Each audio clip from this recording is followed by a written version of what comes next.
think it's time to blow this scene. Get everybody in the stuff together. Okay, 3, 2, 1, let's jam.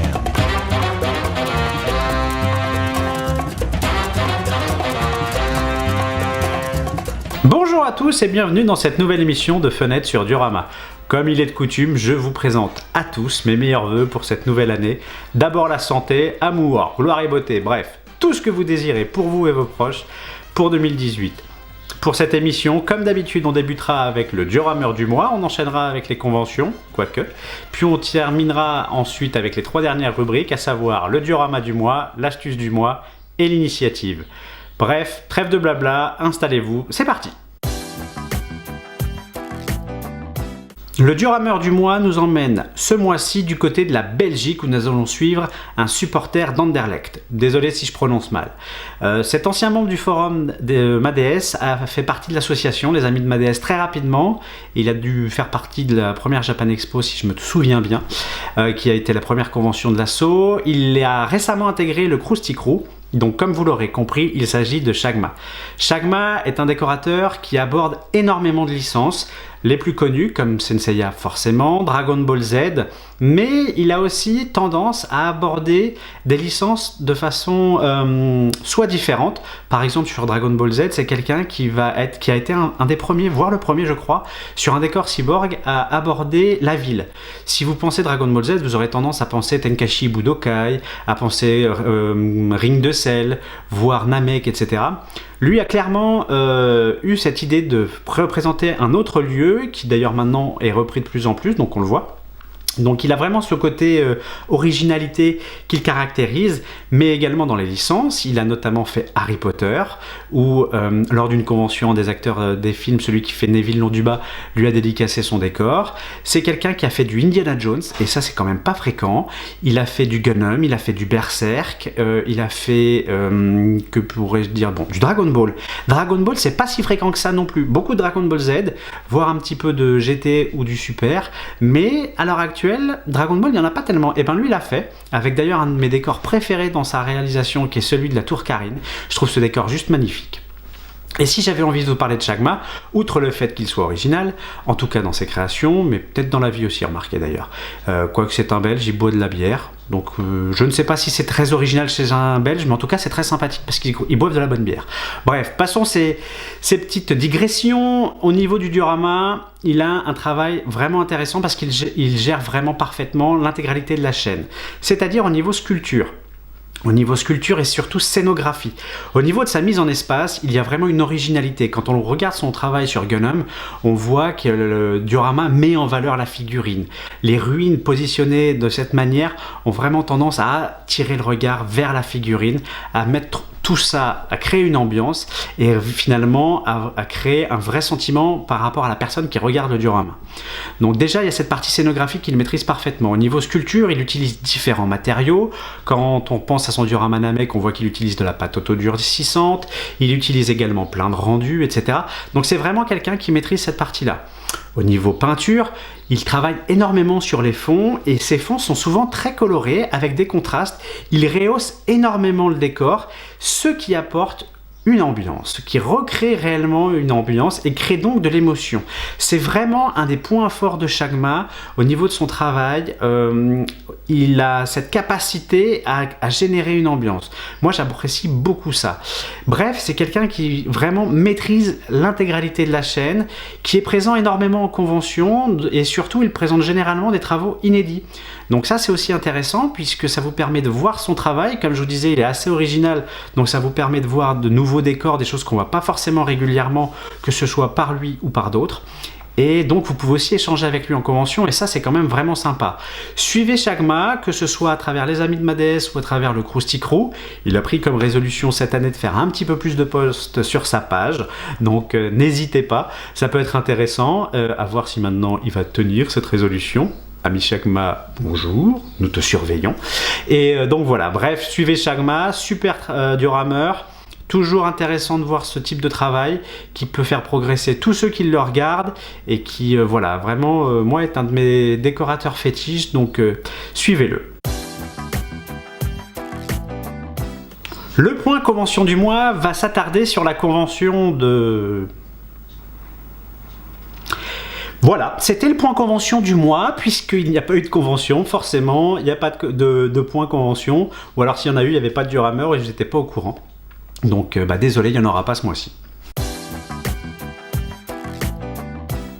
Certes, il n'y a pas de rubrique convention, mais je ne pouvais pas vous laisser en plan comme ça, donc on va faire un nouveau truc. On va faire la rubrique bibliothèque. La rubrique bibliothèque, quand des rubriques seront absentes d'une émission pour X raisons, je vous présenterai des livres parlant du diorama. C'est assez simple, ça ne sera pas forcément quelque chose de récurrent, mais voilà, en cas d'absence, je le ferai. On va commencer celle-là avec le rubrique In Combat volume 2 aux éditions Jiménez, Mig Jiménez, pardon, qui est donc le fabricant d'éléments pour maquettes. Et ce livre, voilà, j'en ai parlé il y a quelques temps sur la page Facebook, d'ailleurs je vais vous le présenter ici, voilà, magnifique petit livre avec du papier glacé, tout, vraiment une très très belle présentation. Donc voilà, ce livre, je vous en avais parlé, est en fait spécialisé au niveau des champs de bataille. Il y a une version française du livre, ce qui est intéressant, je l'ai donc commandé. À la réception, je vous cache pas que j'ai été un petit peu déçu. En effet, avant d'être quelque chose sur le diorama, c'est avant tout quelque chose sur le monde de la maquette, ce qui se comprend parfaitement. Vous avez beaucoup de gunpla, il y a même un peu de patte à bord, ce qui pour moi est quelque chose forcément d'intéressant. Et donc voilà, vous avez pas mal de choses sur comment la maquette est réalisée. Donc si vous faites des maquettes, etc., ces livres sont juste géniaux parce que vous apprenez plein de choses et c'est vraiment très intéressant. Au niveau du diorama, comme vous le voyez sur les photos, il y a certaines scènes représentées qui sont intéressantes. Vous apprenez des choses au niveau des matériaux, des choses auxquelles on ne pense pas forcément, des techniques, des idées de représentation. C'est un livre très intéressant. Est-ce qu'il est indispensable à une collection ? Je n'en suis pas persuadé, je ne vous le cache pas. Maintenant, je ne regrette pas mon achat dans le sens où personnellement, ça me fait toujours apprendre des choses et c'est toujours agréable de temps en temps de reprendre ce genre de bouquin, de se replonger dedans, éventuellement pour trouver des idées ou parler de technique. Au niveau du prix, vous avez ça dans la description juste ici, avec également le lien pour l'acheter. Voilà, je reparlerai des fois donc d'autres livres, des fois des plus anciens qui seront un peu plus compliqués à trouver, mais ça sera pour vous montrer un petit peu ce qu'il peut se faire dans le monde du diorama, ce qui peut être utile pour certains, et j'espère que ça vous plaira. N'hésitez pas d'ailleurs à le dire dans les commentaires. Le diorama du mois, au départ j'ai pas mal hésité, j'avais un diorama, puis j'avoue qu'il y en a un qui est sorti, et qui, pour moi, a clôturé les débats que j'avais. Et ça sera donc le Alice au Pays des Merveilles de Ariès Nomu de la Star Ultime. Je vous en parlais le mois dernier en tant que diorameur du mois, comme quoi j'avais peut-être un peu le nez creux. Voilà, il y a quelque chose dans ce diorama qui, moi, m'a bluffé. C'est l'ambiance. Alice au Pays des Merveilles, l'œuvre de Lewis Carroll, est une ode à l'imaginaire, à toutes les choses un petit peu décalées, etc. C'est vraiment un monde à part. Et le diorama est pour moi parfaitement en symbiose avec l'idée que j'ai de l'œuvre de Lewis Carroll. Déjà, le socle du diorama est un livre, donc forcément c'est un excellent clin d'œil, très intelligent, très bien pensé. Et la mise en espace du diorama fait vraiment passer le regard sur l'ensemble des éléments du duo. Et vous voyez vraiment ce côté imaginaire qu'avait voulu mettre Lewis Carroll. Vraiment, il y a quelque chose de très intéressant. C'est effectivement en lien avec l'univers de Disney également, qui est quand même un des dessins animés de Disney les plus marqués, je trouve, en termes de parti pris sur plein de choses. Et vous avez plein de petits éléments, comme le chapeau du chapelier, comme le chat en transparence que vous pouvez voir. Il y a vraiment quelque chose dans ce décor, il y a une ambiance, et ça c'est extraordinaire. Avoir réussi à recréer une ambiance qui rappelle un peu le dessin animé tout en rappelant le vrai univers original, c'est un vrai excellent travail. J'espère que vous l'avez vu. Si vous ne l'avez pas vu, n'hésitez pas à aller sur la page de la Star Ultime et sur celle d'Ariès, vous pourrez voir un petit peu plus de photos que je vous présente. En plus là, Ariès ne m'a pas fait mentir et j'en suis très content. On voit encore qu'il aborde un univers avec un style différent de ce qu'il peut faire, et en même temps il n'y a que lui qui peut faire ça. Donc voilà, je suis vraiment super fan de ce décor. C'est un très très beau décor qui nous fait débuter l'année merveilleusement bien. Donc un très grand bravo Aries, t'as fait un super taf. J'espère que ce diorama sera partagé par le plus grand nombre car vraiment il est magnifique. Et n'hésitez pas à vous inspirer de ce type de travail pour vous. Il y a vraiment quelque chose à faire.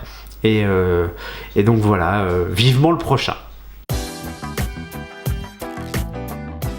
L'astuce du mois est pas très compliquée, vous allez me dire c'est un peu une habitude, mais je commence un peu à être à court d'astuces. Donc peut-être que les astuces d'ailleurs, il n'y en aura pas beaucoup cette année, parce qu'il faut que j'en trouve des nouvelles. Soit ça c'est dit, passons quand même à l'astuce du mois. L'astuce du mois, ça va être l'utilisation de la brosse métallique. Certains l'utilisent déjà, et notamment pour donner des textures. L'idée, en fait, ici, va être d'essayer de représenter certaines trames qu'on peut voir dans les mangas. Pour accentuer un effet de vitesse, ce genre d'éléments, pour montrer renforcer un côté puissance, etc. Et j'ai utilisé ça lorsque j'ai fait un petit socle pour le doc de One Piece pour un de ses concours sur le Bari Bari no Pistol de Bartholomew. Et voilà, j'ai été vraiment très surpris du rendu et ça m'a bien plu.